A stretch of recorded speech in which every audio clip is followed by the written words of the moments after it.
Amateur Traveler is in its 20th year now, but can you imagine if I had people on the show who had never been to the destination but had just read about it or seen a movie about it? That wouldn't make any sense at all, and you wouldn't listen. We all know how important it is to receive advice from people who know a destination to get the most authentic local experience. And a great option for experiencing this is Explore Worldwide and their authentic small group adventures, led by local tour leaders, perfect for solo travelers who want to meet like minded people with a desire for adventure. I'm often an independent traveler, but two of my last three trips were with small group tours because they organize everything and it's a lot easier. If you want to recreate the tour I did to Malta, they have a Malta and Gozo Discovery Tour. I'm intrigued by one of their tours called A Taste of Sicily. The company again is Explore Worldwide, and visit exploreworldwide.com to learn more. And thanks to Explore Worldwide for sponsoring this episode of Amateur Traveler. The nights are long, the days are short, and the weather is chilly to downright cold, depending on where you are. It's a good time to slip into a Quince iconic Mongolian cashmere sweaters, which start at only $50. You can treat yourself to everyday luxury at an affordable price with Quince. If you really want to dive into luxury, you can check out their leather handbags, washable silk shirts, and European linen sheet sets. Whatever you're looking for at Quince, all the prices are 50 to 80% less than similar brands, and they do that by partnering directly with top factories and cutting out the middleman. They only work with factories that use safe, ethical, and responsible manufacturing processes. And of course, they use premium fabrics and finishes for that luxury feel in every piece. But you've already heard me rave about my Quince travel pants. Treat yourself this winter without the luxury price tag. Go to quince.com/traveler for 365-day returns plus free shipping on your order. That's QUINCE.com/traveler to get free shipping and 365-day returns. Quince.com/traveler. And thanks to Quince for sponsoring this episode of Amateur Traveler. Got my bags packed, I'm on a roll. I'm heading out there and I'm ready to go. I'm looking real good in my passport photo. Oh, no. Amateur Traveler, episode 576. Today, the Amateur Traveler talks about volcanoes and sea stacks, Native Americans and wineries, mountain lakes, and tulip fields as we go to Washington State.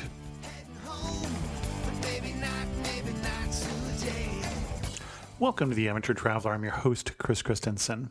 At the end of the show, we're going to be talking a little bit about upcoming Amateur Traveler trips, not just the India trip in 2017, but Eastern Europe in 2018 and Peru in 2019. Stay tuned for that. But first, let's talk to a pair of National Geographic authors about Washington State. I'd like to welcome to the show Mike and Ann Howard from honeytrek.com, who have come to talk to us about Washington State. Mike and Ann, welcome to the show. Thanks for having us. Yeah, it's great to be here. So why Washington State? You pitched me a state that is not your home state, nor where you're living, to the extent that you're living in one place at all right now. So what is the attraction with Washington State? Well, we've been nomadic for 6 years now. And when traveling around the world, when we reached Washington State, we're like, this feels like home. It sort of had that feeling where we are not from there, but when a place really captures you, when you don't have any familial ties, but just it's a feeling, that's the way you feel at Washington State. And it's diversity as well, if you want to talk about that, Mike. Yeah, I was going to say the diversity of people there, the different cultures that live there, the warmth of the people is really amazing. And then just the diversity of the landscapes, from rainforest to desert landscapes to glaciers, volcanoes, and then you get into incredible wine country and a lot of hidden gem parks that we'll talk about, some of the classics, but then talking to Washingtonians, they're like, wait, I haven't even heard of that place. So there's a lot to discover, even if you are local. Excellent. And what kind of itinerary would you recommend for Washington State? Well, you fly into Seattle, right? Yeah, Yep. Definitely the road trip, I think. I mean, everybody loves a good road trip. I know that to be false because I'm actually going on a road trip with my daughter and son, and I'm going to do most of the driving because they don't love a good road trip. So, Well, we do, and I even do most of our driving. but we still love it. And we did a really nice loop when we were back in Washington State, I think for the third time we've been there. And to start, actually, it did feel like home one on a feeling, but we actually, our love of our most recent, like when it really dug into the heart and soul, is we were house sitting in Beacon Hill. So we did 6 weeks taking care of a garden there in that neighborhood just south of downtown. And Downtown Seattle. Mm-hmm. basically it's downtown Seattle. And there are great day trips you can do from the city. Seattle, I know, is a destination Amateur Travel has covered, so we won't go deep into that. You do fly into Seattle if you're not. So from there, that's kind of where we're going to start this journey, where you can piece it together as one big road trip, or any little 2 or 3 of these places combined would be great as well. Mm-hmm. Okay. And I think you're going to head off in both directions from Seattle is one of the reasons this might break into 2 road trips, depending on what your schedule is. Excellent. Where to first? We want to head to Olympic National Park. That whole peninsula actually is stunning. And Olympic National Park is a temperate rainforest. It is dripping with moss, and they have ancient trees, and it's absolutely stunning. And the benefit, Seattle gets a lot of flack for having rain, Western Washington State. Well, that makes some of the most lush, incredible forests and old growth, incredible forests. The Hoh and Quinault temperate rainforest are particularly spectacular.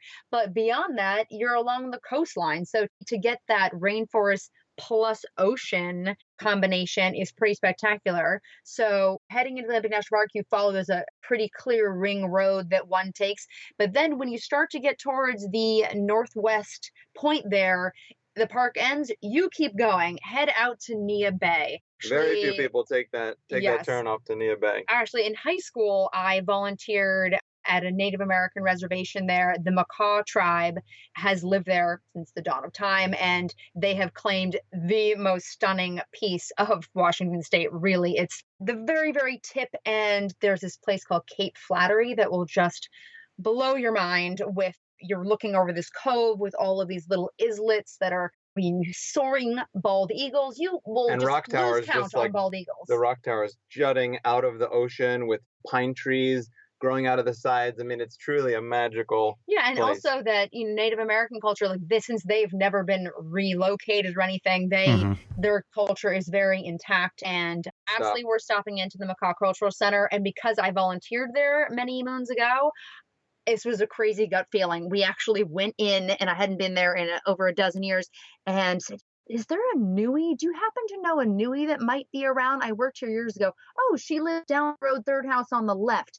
And so we went and actually found my old leader. And then that turned into a whole night, and we're sharing dinner around the table and going out to the fishing docks where they had just brought in some salmon. And it's a magical place, especially when you see it from a local perspective, not just the national park perspective of Olympic Peninsula. And there's places over there if you had an RV or if you had a car and a tent, and they also have some little bed and breakfast there. It's tribal land, but they're still prepared to receive tourists to come in there, and you'll be welcomed, and there's great opportunities to interact with the tribe out there. Yeah, and then also, so then continuing back down the coast, some of the most incredible tide pooling. I mean, there are sea stacks that just make that coastline stunning, and you see harbor seals, and there's a lot of wildlife to be had, and very interesting landscapes. They have this phenomenon with the sea foam there. We could literally sit there on the shore and watch the sea foam do this gelatin, blob from the Black Lagoon or wherever. I'm getting that movie wrong, but there's a lot of natural phenomena that happen that you just have to see for yourself. And we're down the west coast now of the Olympic Peninsula. So you've just gone to the Hoh Rainforest. You've been tide pooling. There's a series of beaches there. Ruby Beach is particularly stunning. And the beaches are numbered. So Beach 4 is particularly great for tide pooling. There's also a really great lodge called the Playlock Lodge. And then you start to cut in after that and go into the Quinault Rainforest, which is around a gorgeous lake as well. And for sort of a textbook example of a temperate rainforest, there's just a simple 1-mile loop that you will see its beauty, no matter your level of physical fitness. Take the nature loop through the Quinault Rainforest. And there's something unique that happens there. The only other place I've seen it is in California, where something about the tannins that come off the trees, the water gets this neon blue. And the moss that's growing on the trees that's underneath the water is reflecting off the blue. It's really a wild sight. You could just sit there for hours and just watch the water go by. And especially for the photographers listening, it's a gem of a place, and there's the moss dripping off those trees. And then The Hoh Rainforest actually has probably the most iconic, sort of incredible site there as well, called the Hall of Mosses. So that's a great, easy trail. And then you can extend it as well. There are how many thousands of miles of trails here in Olympic National Park. So really, it's a hiker's paradise. It's also a great winter destination too, if you're adventurous that way. But we can gush about that forever, but we can continue. You cut all the way over to Neah Bay. Were there any places that you would recommend to stop in the northern part of Olympic National Park as you were heading across to the west? Yes, absolutely. Hurricane Ridge is a great overview to kind of get a sense of the whole landscape. So you're way up a mountain. You're also looking out to all of the San Juan Islands. So you have this incredible mountain meets coastal vibe, all comes together. There's a series of hikes you can do there, but it's really just to drive up this monster mountain, and you just even being in that parking lot, you get a lot from it, but then you can choose the trails to your fitness level from there. Okay, excellent. And now you were leaving the park from the southern end here. Yeah. And then Mount Rainier National Park is also incredible. So Heading down Route 5 and then cutting across. Okay, so now we've gone to the east of Seattle, just for those people who are not looking at a map. So all of that we've done so far has been to the west, and we're just now heading to the other part of Washington State. Yeah, Mount Rainier is pretty spectacular. For people who don't know, we're talking about a volcano, so it just sticks out there in the middle of nowhere, like so many of the volcanoes in the Cascade or the Coastal Range here in all of the Pacific. When you're walking through Seattle and different parts of the city, even sometimes you just look south and you're like, what is that mountain there? And it looks like it's only 20, 30 miles away, but it's so massive. Yeah, it's 14,000 feet, 14,410 feet. It's a cute local Seattle expression. Oh, the mountain is out, because it's so cloudy all the time. Oh, the mountain is out, and it's fully glaciated. So it's always has snow on it, and it looks stunning no matter where you're looking at it from. And there's a couple different ways you can access the park. So if you do come from Seattle, you'd probably, and especially if it's in the summertime, you'll enter through the north entrance of the park.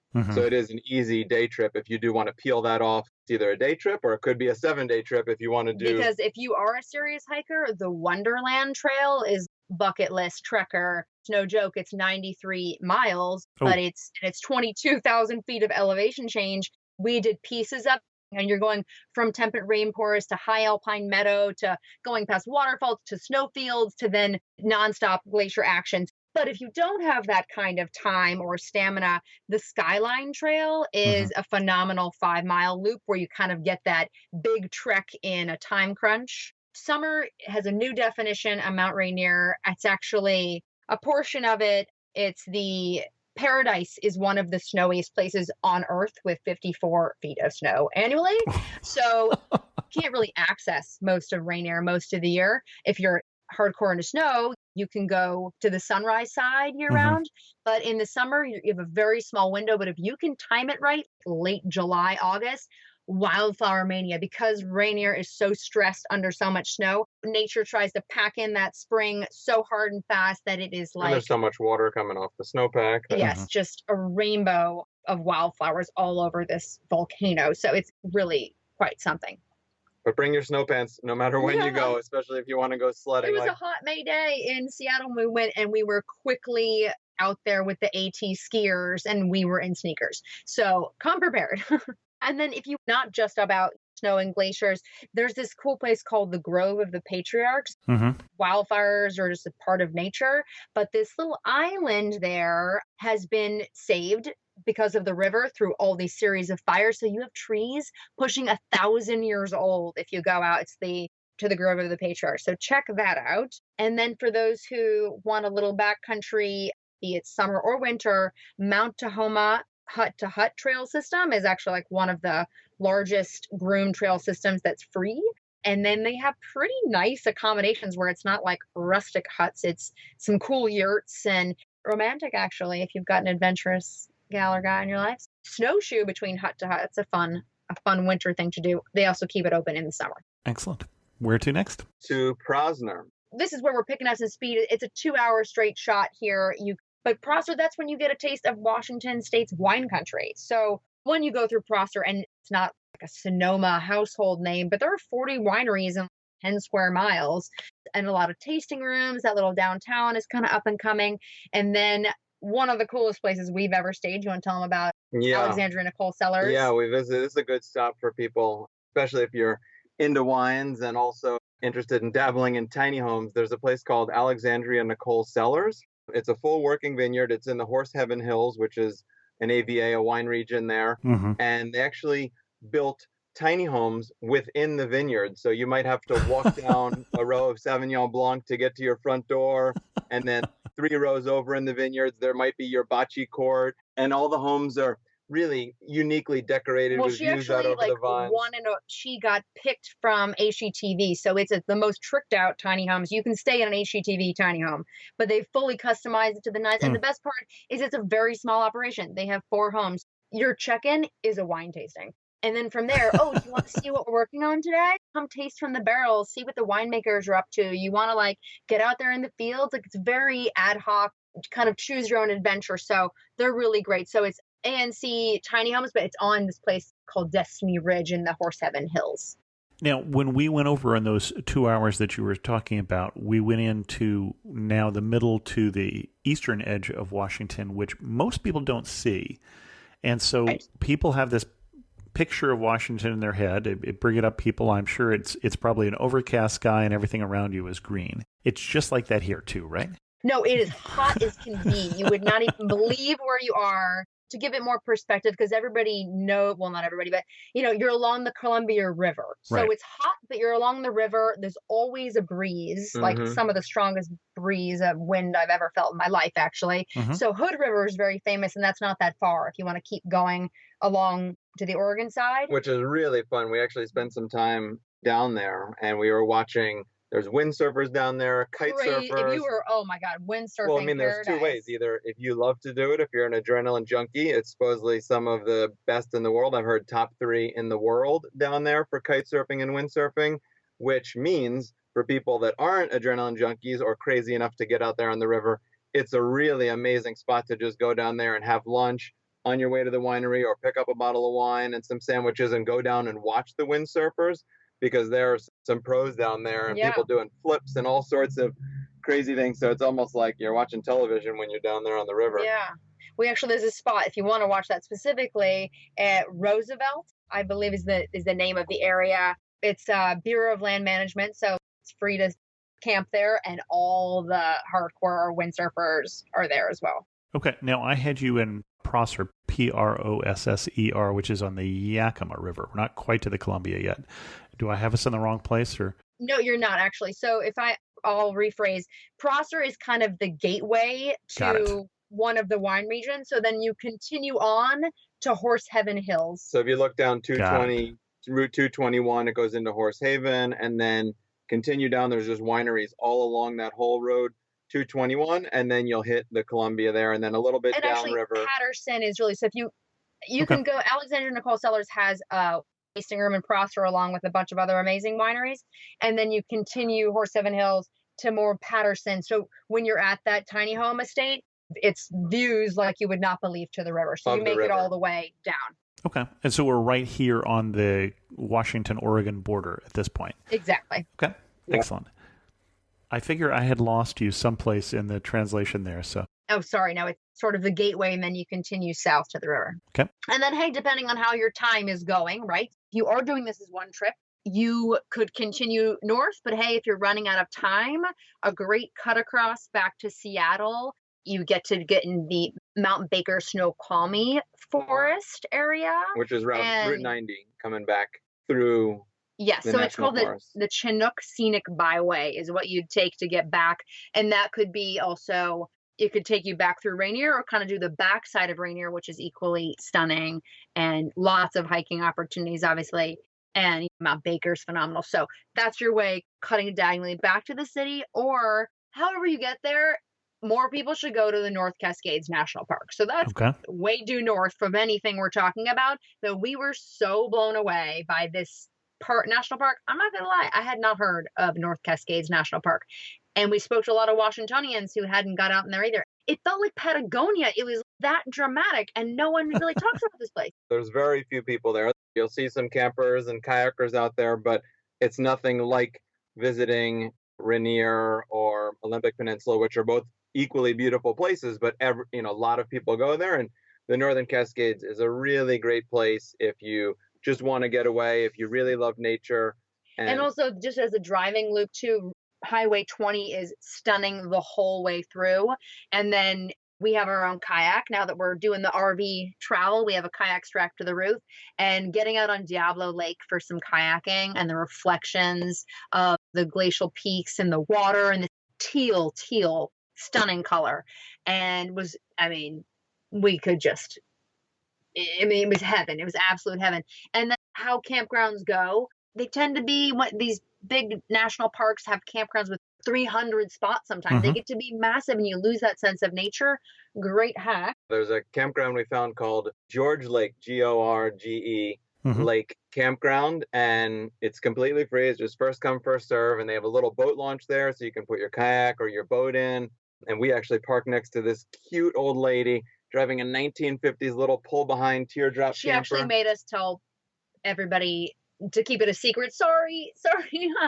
Her name was Diney. She's like, like Dynamite. She was the spunkiest 80-year-old woman. She would come back with fish every night, and but it's a great spot, and everybody should check it out. And but don't tell anybody else. Yeah. Only people listening to this episode get to find this out. Well, and I should say, you mentioned North Cascades National Park. This is actually the second time we've talked about North Cascades on the show, but you'd have a hard time finding it because I don't know for sure that we mentioned it by name. I'd have to go back and look, but North Cascades is where the northern end of the Pacific Crest Trail is. And some years ago, we did an interview with a family who their daughter was the youngest through hiker of the Pacific Crest Trail, and they ended at wintertime here in North Cascades in, as I recall, thigh-deep snow by the time they got to that portion. So it's a stunning area, and we've talked about campgrounds. So there's actually a very cool little rustic resort on Ross Lake that's only accessible by boat.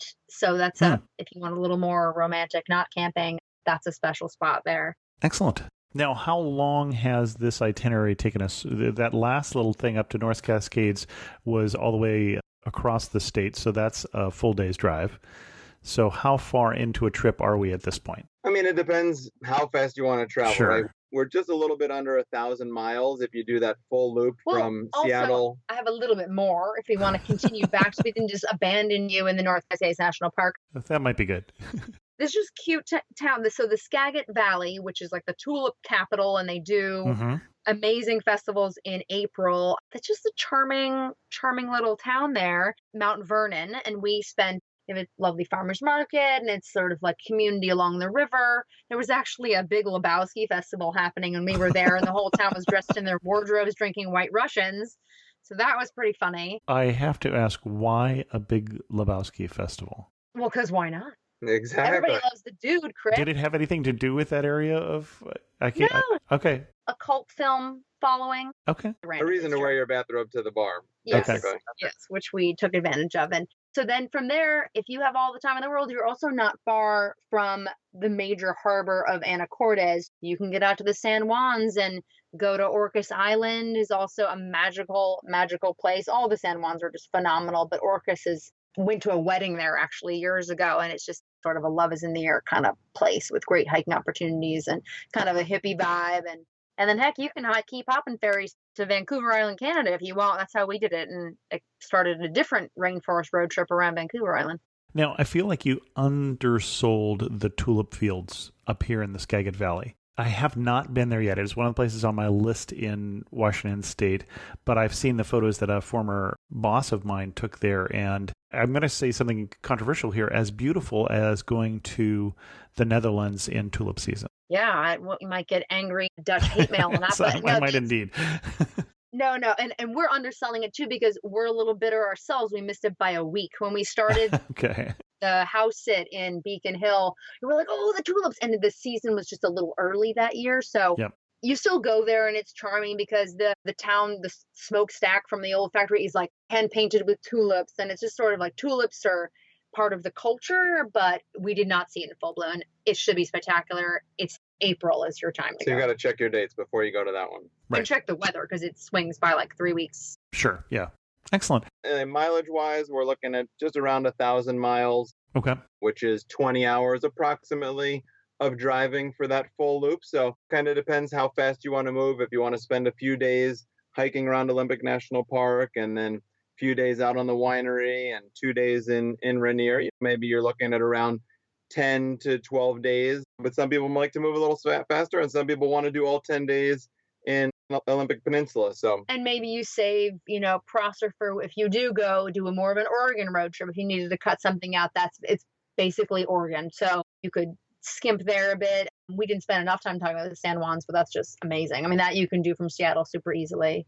We will do an episode on the San Juans one of these days. I have a promise out to the San Juan Tourism Board, but I haven't been there yet, and she keeps wanting to have me up there, but we'll get there sometime. Well, you can tell her we love it. Yep. Excellent. What surprised you? It didn't rain. Oh, the best weather ever. Yes. It doesn't rain as much as people think. We should defend Washington State here. Now, they do have a number of cloudy days. I think they have, I want to say the number off the top of my head is they have 200 sunny days a year in Seattle, for instance. And you're going to get much more sunny days as you cross over the mountains into the wine country, and possibly less as you go out to the Olympic Peninsula. Exactly. And then when you're on the Olympic Peninsula, you want it to be misty and rainy because that's the whole like dripping forest and the waterfalls are running. So it was kind of surprising that it didn't rain nearly as much as we thought, because we went into it thinking like even in May it's going to be overcast and dreary, which May and June were just beautiful months, and even July. And then also what surprised us, I think, was people's attitude, where no one carries umbrellas in the entire city, even though it's one of the rainiest cities in the U.S. In New York, everyone would have an umbrella. But out there, you just put on some rain gear. Maybe you wear some. This is the best expression ever that a Seattleite said to us. There's no such thing as bad weather. There's only bad gear. Mm-hmm.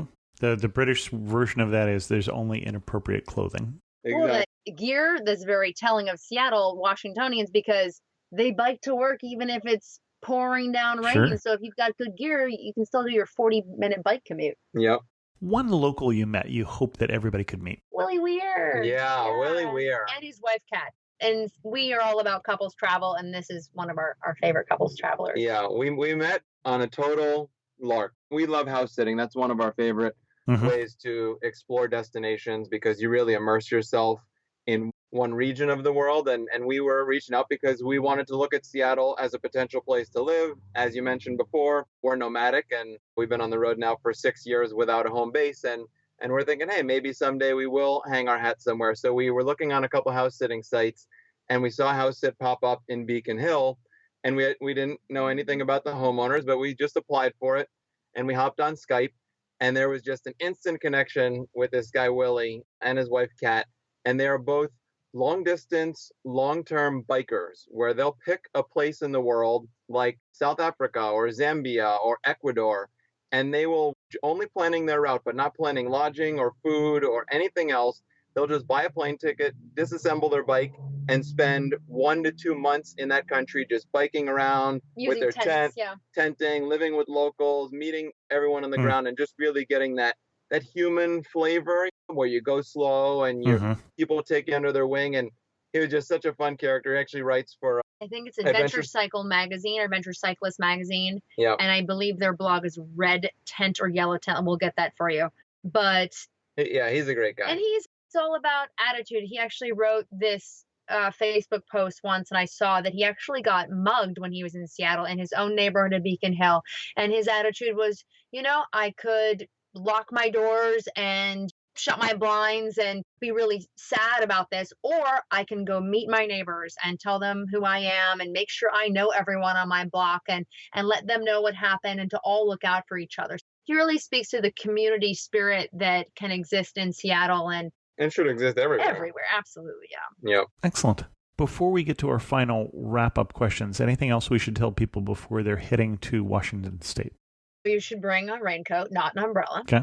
And get there in the summer months, even though it'll be a little bit crowded. People are in good spirits, and the weather is. And really, and know that places like Rainier, it's still pretty much winter in May, so it's a much later start to the summer. So July would be ideal. July, August, September. Try lots of craft beer and ciders. Right. Those are all over, and you'll see breweries and distilleries. Favorite craft brewery that you went to? The cheap local beer Rainier is actually not so bad.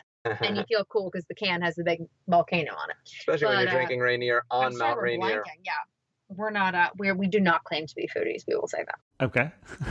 Prettiest spot. You're standing in the prettiest spot. Where are you standing? What are you looking at? Ooh, I went to the Hall of Mosses in Me my too. mind. Me too. Yeah. I was Which like the is whole the rainforest. yeah, Right? It's in the Ho. it's in the Ho, yeah. Which we actually a tip is to really spend the night camping, right? That we actually Mhm. aren't campers, like we aren't one to pitch a tent and do this, but just to wake up in an old growth rainforest and just you feel this history and the how alive a rainforest is and the quality of the air and just it's something really special. So yes, get to the Ho rainforest. And I'm going to say my favorite, since Anna's going to claim the Hall of Mosses, I'm going to take Diablo Lake on a kayak. Yeah, there's huge snow-capped peaks all around, and they don't rent kayaks there, so there's very few people out on that lake, and it's a really serene piece, and that's up in the Northern Cascades. And then sorry, we can just keep going. But really Cape Flattery too, because that's the point on Nia Bay, which is one of the most northwestern points, because of the cultural element too, that the Native American culture there is so rich. And one of the islands there, which had a lighthouse on it, which is now like a culturally preserved site,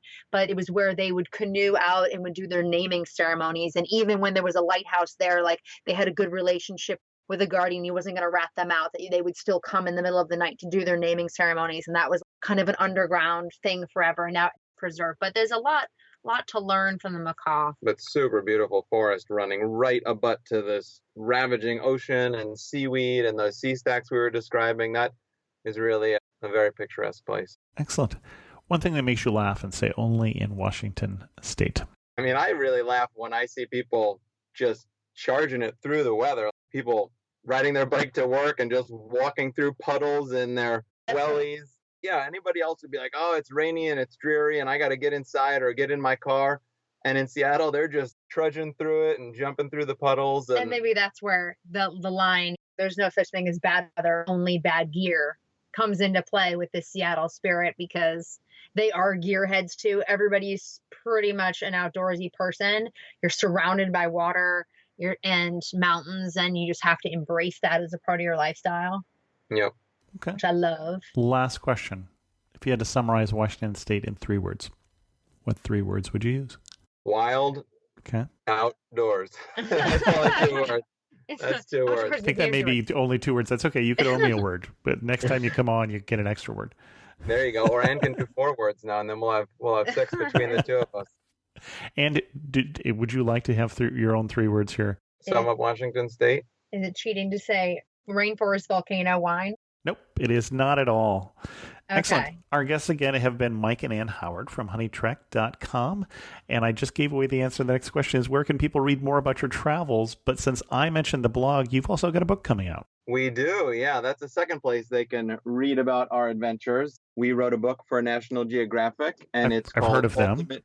Yeah, they've been around, and it's called Ultimate Journeys for Two.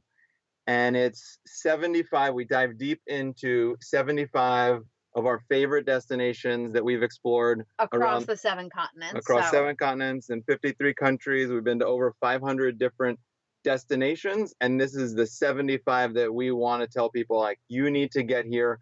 These are a lot of off the track places, some places that you've heard of, and then we put an interesting spin on it, like how to do this the non-touristy way and really get behind the curtain. So we try and make it. It's a book about couples adventure travel, that because we are not ones to think of couples travel as a candlelit dinner and a spa treatment. We really believe in getting out there and having experiences together as a couple. And those things are nice too. Those are things. It's Now, all about the mix, right? I would assume that because of where Mike grew up, which I happen to know is the Poconos, that your picture of couples travel would be a heart-shaped bathtub at Mount Airy Lodge. But that is exactly correct. And we used to call it, when I was growing up there, the honeymoon capital of the world, and Mount Airy Lodge was the epicenter of that. So yeah, I mean, when I grew up, everyone came from New York City and just got a heart-shaped tub, and that was a romantic trip. And now, after being on the road for 2,000 days and experiencing all sorts of different cultures and ways people celebrate, we realize that there's so many ways to do it, right? There's no exact right way to celebrate or travel as a couple, and we just love the diversity and trying to inspire people to take different trips, maybe a little bit more adventurous, push themselves a little bit, push each other, and really like see the cultures, right? For us, It's as much the beautiful destinations are what's going to draw you to a place because you see that photo on Instagram or on Google or somebody's blog. But when you get there, the people and those interactions is really what moves us and has kept us on the road so long. And that's really what we want to share with people and kind of get them to experience. Yeah, and it is a guidebook where it's chock full of information, but Nat Geo was really amazing. They let us tell a lot of those personal stories and human connection moments. And the person you've got to meet in that city Exactly. kind of thing. Yeah, the only thing I would say is that I think pushing yourself is fine. My personal advice with coming up on 36 years of marriage is pushing your partner can get you in trouble. So Yeah, but it's also like compromise, right? So Absolutely, there's always things absolutely. that, you know, Mike would, if he wants something a little more, and he might encourage me to try it, or vice versa, because your interests don't always match up perfectly. Yep. But keep an open mind, and if your partner loves it, well, then gain some of their passion and try and see it through their eyes, and you might enjoy it a little more. Excellent. Well, thanks again for coming on the show and sharing us your love of Washington State and obviously your love of couple travel. I'm glad that you're still enjoying that after more than a few years on the road here at this point. Thanks for coming on the show. Thanks for having us. Yeah, Chris, it was fun. great chatting with you. I mentioned at the beginning of the show that we're going to talk about 3 different trips. So we still have the Amateur Traveler trip this November. Probably could still get on it to India, amateurtraveler.com/India 2017. But then we have also started to put together an itinerary for a trip to Eastern Europe next year to Budapest, Krakow, and Prague. If you want to take part in the planning for that, this would be in September of 2018. Go to amateurtraveler.com/trips and join that group. And then we've started to pick a date for a trip to Machu Picchu and Peru in 2019. Give you a little more time for that one. That one's going to be a little more expensive. So join the group and join the conversation, amateurtraveler.com/trips. I heard this week from Carolyn from Detroit, who said, "Hi, Chris, I'm a huge fan of your podcast and was so excited when I saw your latest episode about Albania. Although I am not of Albanian descent, many of my friends and coworkers are. I've been planning to visit for about 2 years now, but for whatever reason, it keeps getting pushed back. Thanks to the episode, I'm keeping it first in line for my next vacation. I have listened to your previous podcast about Albania and loved hearing about what has changed. Thank you for everything you do and keep up the great work." Well, thanks, Caroline. Barry Kramer, who occasionally writes for the blog, who in fact just wrote a post on the blog about a cruising experience over Christmas time, wrote recently about the episode we did on Uzbekistan. Your interview with Latish on Uzbekistan was terrific. It really made me think about it as a possible travel destination. I turned down an opportunity to present at a conference there in Bukhara in 2008. I'm sorry that I missed it. And Barry, if you haven't already, check out the pictures for that episode because I thought that even made it more attractive than just the spoken words. But yeah, it definitely is someplace that went up on my list of places to go after talking to Latish. With that, we're going to end this episode of Amateur Traveler. If you have any questions, send an email to host@amateurtraveler.com, or better yet, leave a comment on this episode at amateurtraveler.com. And thanks so much for listening. Got to see one more cathedral. Got to sit in one more cafe.